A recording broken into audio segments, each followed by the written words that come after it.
Welcome to BhagavatSanga program. This is our Srimad Bhagavatam program, and in this program, devotees read prayers from Bhagavatam.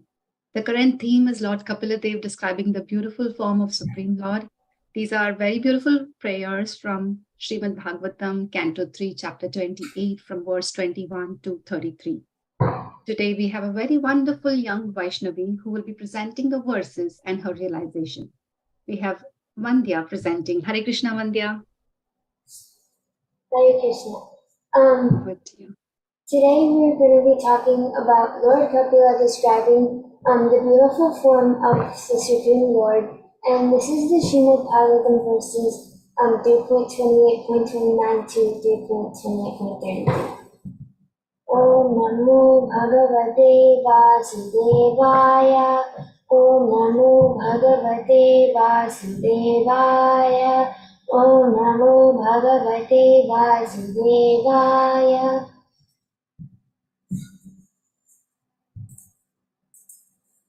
So first we're going to start with reciting the prayer so we can invoke auspiciousness and also know the verses.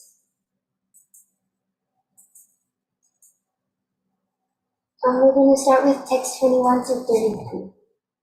Sanchintayed bhagavatascharanaravindam vajrankushadvaja saroruhalanchanadhyam उत्तुङ्गरक्तविलसन्नखचक्रवाला ज्योत्स्नाभिराहतमहदृढयान्धकारम् यच्चौचनिश्रितसरिप्रवरोदकेन तीर्थेन मूर्ध्न्यधिकृतेन शिवः शिवोऽभूत् ध्यातुर्मनश्शमलशैलनिशिष्टवज्रम् ध्यायेच्चिरं भगवतश्चरणारविन्दम् जानुद्वयं जलजलोचनया जनन्या लक्ष्म्याखिलस्य सुरवन्दितया विधातुः पूर्वो निधाय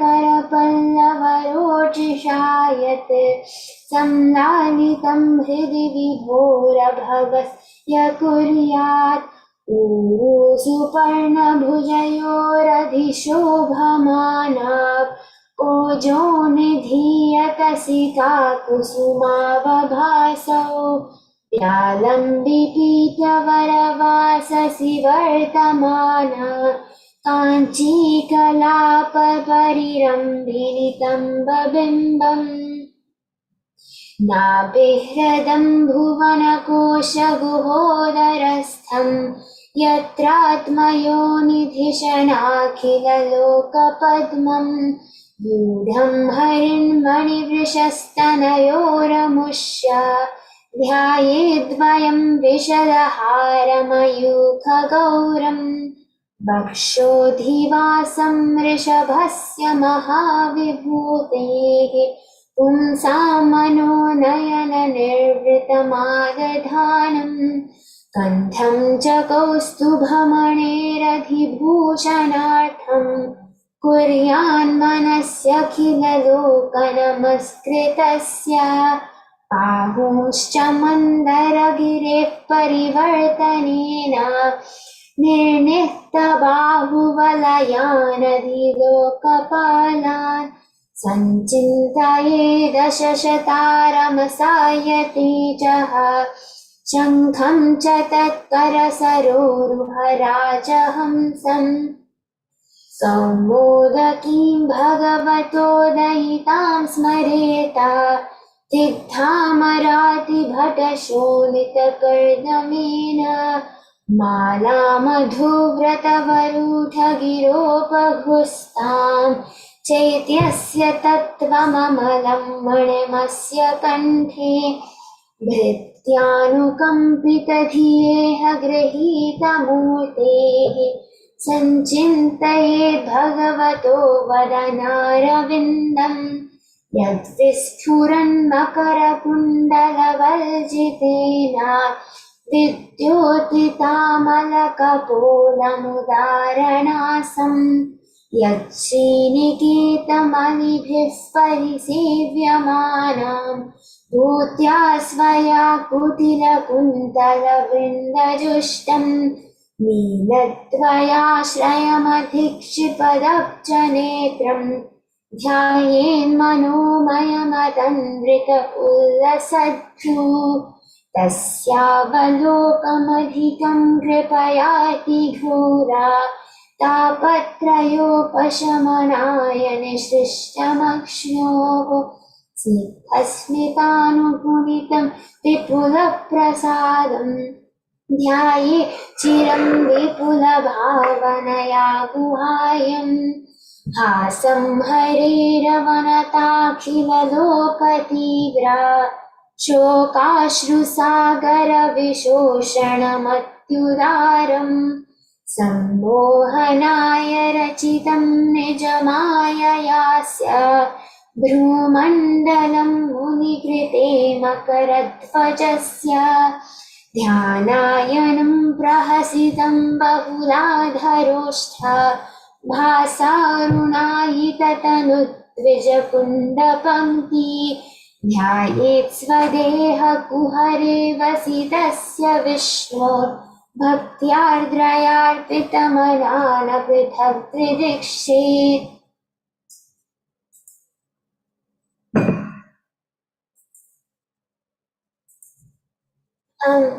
So those were the Lord Kapila verses, and basically these verses aren't like any prayers like we've done in the past with BhagavatSanga, like prayers of Kunti or prayers of Lord Brahma. These are like these verses 21 to 33. Lord Kapila is telling us how we should properly take darshan of the Lord. And based upon what he says, we should start from the Lord's toes and end at the Lord's smile. So like whenever we are worshipping a deity or taking darshan of a deity, or if we're doing japa and we are trying to envision Krishna in our mind, we should always start from the toes and end at the Lord's smile. So this is like a layout of what all the verses talk about. And so verses 21 and 22 are about the Lord's lotus feet. And verse 23 and 24 is the Lord's calves, hips, legs, and thighs, and also the yellow silk cloth that extends down to his ankles. And we will often see Krishna wear this yellow silk cloth even when he was born. In Kamsa's jail, he was wearing this yellow silk cloth, and he wears it in Goloka Vrindavan as well. And then verse 25 is the Lord's navel, which is like the foundation of the universe. Verse 26 talks about the Lord's chest, which is Goddess Lakshmi's abode, was where she resides. Verse 27 is Lord's forearms, which they're not shown in this picture, but in his eternal Narayana form. He has 4 arms that hold a disc or a chakra, a club, which is also known as the Kaumudaki, a lotus flower, and a club, and a conch. And verse 28 talks about the Lord's club, which is also known as the Kaumudaki again, and this club is smashed with a bunch of demons' bloods. Verse 29 talks about the Lord's nose. Verse 30 and 31 describes the Lord's face. And verse 32 ends with the Lord's smile. So starting off, how we're going to learn about this is that starting from the bottom of Krishna, and then we Lord Krishna, and then we just work our way from the top. So obviously at the bottom, you see the feet. So Lord Krishna's lotus feet. And Lord Krishna and Radharani have very special feet. The soles of their feet are drawn with important symbols. So this picture over here is Lord Krishna's, and it has important and auspicious things like the lotus flower, a chakra, an umbrella, a flag, a lightning bolt, conch shell, fish, etc., etc. And these all mean something that's very important. And the Lord's toenails, which you can't see in this picture, They have a splendor of ruby nails, which resembles the orb of the moon, and it can illuminate all of the thick gloom of one's heart. And the Lord's feet, they act like thunderbolts, and they like hurl them at your mind. And like our minds have like so much mountains and mountains of sin, like landfill that like you dump all your trash in. Ours has even more sin in it from all of our previous lives and from this life. And whenever we like truly meditate on Lord Krishna, those Lord's lotus feet, they hurl themselves at our mind like thunderbolts, and it erases all of the mountains of sin stored in the mind of ourselves. And you have no pain. It will just go. Now, we should fix our heart in an image of Lakshmi Devi, who is also the goddess of fortune and Lord Krishna's wife, and massaging the legs and thighs of the Supreme Lord. And Lakshmi, goddess Lakshmi, is always seen massaging the Supreme Personality of Godhead's feet in this manner. And this is also very important because it shows that even Lakshmi Devi, Lord Krishna's wife, is still worshiping him, and she is super elevated. So us like fallen people, we should serve Krishna even more and more. Now we should move on to the Lord's thighs. So the Supreme Personality of Godhead's thighs are known as like is the storehouse of all energy. So these peacocks' energy comes from the thighs. These swans' energy that are swimming comes from our thighs. The energy that I get to speak right now is coming from Lord Krishna's thighs and food. And the Lord's thighs are whitish blue. As you can see in this picture, Lord Krishna's skin tone, this is the color of Lord Krishna's thighs. And we should also see the Lord's rounded hips, which are always covered by a yellow silk cloth that extends down his ankles, like I talked about earlier. Lord Krishna is seen wearing this yellow silk cloth a lot. Even when he was born in Kamsa's jail, he was wearing a yellow silk cloth. He wears this yellow silk cloth in Goloka Vrindavan, and yeah, it extends down to his ankles. Now we're going to focus on the Lord's moon-like navel. So the Lord's navel is the foundation of the universe, or like the base of all the universe. And the Lord's navel, it springs like a lotus stem, and Brahma, he sits on a lotus flower which is connected to the lotus stem, and he resides there, and all of us, and all the different planetary systems and galaxies and stars and the sun, they're all in that lotus stem. So right now, where we are right now, we're in the middle of Lord Brahma and Lord Krishna. And this shows that even like powerful people, they get all their energy and who they are from Lord Krishna. Also, there's the pearl necklace that decorates the upper portion of the Lord's body, and the yogi is advised to gaze at the whitish luster of the pearls that decorate Lord Krishna's chest. Next, we're going to focus on the Lord's chest.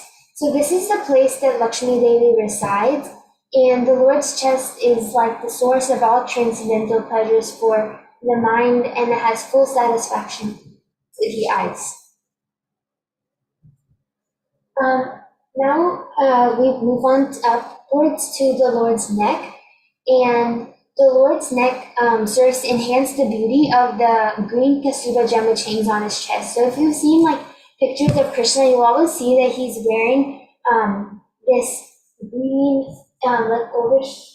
he's always wearing this green, this gold chain, big chain, and there's a Kastubha gem on it, and the Lord's neck serves to enhance the beauty of this Kastubha gem.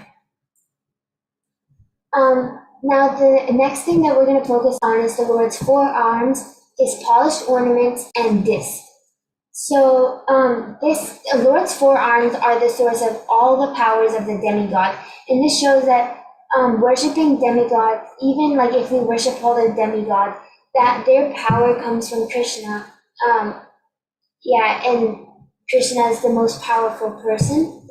And then the yogi should concentrate on the polished ornaments on the Lord Krishna's arms, and then contemplate the Lord's discs. So on Lord Krishna's forearms, there's a lotus flower, a chakra, a conch shell, and this club. The Sudarshana chakra contains 1,000 spokes, and it's so sharp that if it even like touches you, it will just like kill you, and it will follow you around wherever you go. If you go like to like all the Patal loks, or if you go to heaven, it will follow you and kill you, because Krishna's wrath is very scary and you don't want to face it. And this conch shell, which looks like a swan in the Lord Krishna's palm, again the Lord's club, which has smashed many demons, and this lotus flower. Now we're going to move on to the Lord's club, Komadaki, his garland, and his pearl necklace. Earlier I was talking about the Kasuba gem. This is basically it over here, this necklace. And so yeah, now we focus on Lord Krishna's club, Kamalaki. Previously we focused on the Lord's forearms, but this one we're particularly focusing on the Lord's club. The yogi should also concentrate on Lord Krishna's beautiful garland. He's always wearing a garland, and it's always surrounded by sweet bumblebees. And we should also meditate on the Lord's pearl necklace. And these, each pearl is that's worn on Lord Krishna's neck is representing the pure living entities that are always engaged in his service. So this pearl necklace right here, and this garland, and this club.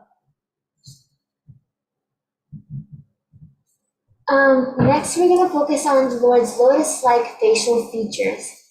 So the yogi should now focus on Lord Krishna's lotus-like facial features, and this shows that there are a million forms of the Lord, but there's one absolute. And Lord Krishna presents his different forms in the world out of compassion for the anxious devotees. Lord Krishna has millions of forms, and he wants to please every single one of his devotees, so he changes all his forms individually for each person. So, for example, some person might want to see him in his Damodar form, some might want to see him in his Rasa form, some might want to see him in his forearm form, etc., etc. Everyone wants to see him in his own way, and Krishna always wants to please his devotees. We always talk about Krishna's purpose to the world, coming to the world, a material world, but Krishna's main purpose when he comes to the world is to give souls to the devotees, or to calm his devotees. He also comes for slaying the unrighty, and to show the world that demons shouldn't be here, and to give pastime to the devotees. But he has so many associates that can do that job for him, like Maya, or illusion, basically, or anyone he can do it. But he comes to give us people pastimes and to give souls to the devotees. And now for Lord Krishna's facial features. Lord Krishna's nose is very prominent, and his cheeks, which are crystal clear, they are illuminated by the swaying of Krishna's alligator-shaped earrings.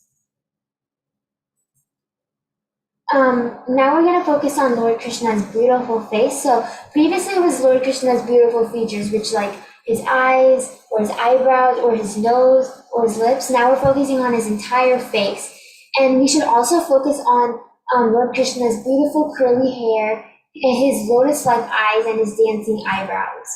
And he usually wears this turban, I think, maybe.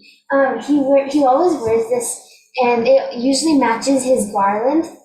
That's one thing we should also focus on as well. Lastly, we should end with Lord Krishna's smile. Lord Krishna's smile is one that, for those who bow to him, those even in the worst of depression, and they're crying and crying and crying, those that pure devotees, just seeing Lord Krishna's smile, they can dry away oceans and oceans of tears. Like if you've been crying for 30 minutes straight, as soon as you see Lord Krishna's smile, they'll just dry away that tears. And the yogi should also meditate on Lord Krishna's eyebrows. Thank you. that's all. I hope you like the presentation. Thank you, Vandya. That was a very, very beautiful presentation. You put such nice pictures and explained all the key points of the verses. You started very nicely with reciting the prayers, or all the prayers, and then you nicely classified each prayer. So I think that's a good summary for us to look at each verse and say which is the corresponding limb of the Lord is being described. So that was a good summary. And then you very nicely picked up the key points of each verses. That was really fantastic, Vandya. Thank you so much for the wonderful presentation. And I really like the last point you made. No matter how sad you are, how much you're crying when you look at Krishna, then the smile comes on your face automatically. So that's why he's all attractive. So beautiful. Thank you very much, Vandya. Devotees, I would like to make a quick announcement. We are starting a new theme, King Prithu Maharaj, prayers of King Prithu Maharaj. These are prayers from Bhagavatam 4.20.23, fourth canto. Request all of you all to please sign up to present. We will start in probably like 2 or 3 weeks. Please message Prashant Prabhu. Prashant Prabhu is helping me coordinate BhagavatSanga program. We're doing it together as a team. Please message Prabhu. And thank you all for joining today for the BhagavatSanga program. We will see you all next week. Hare Krishna.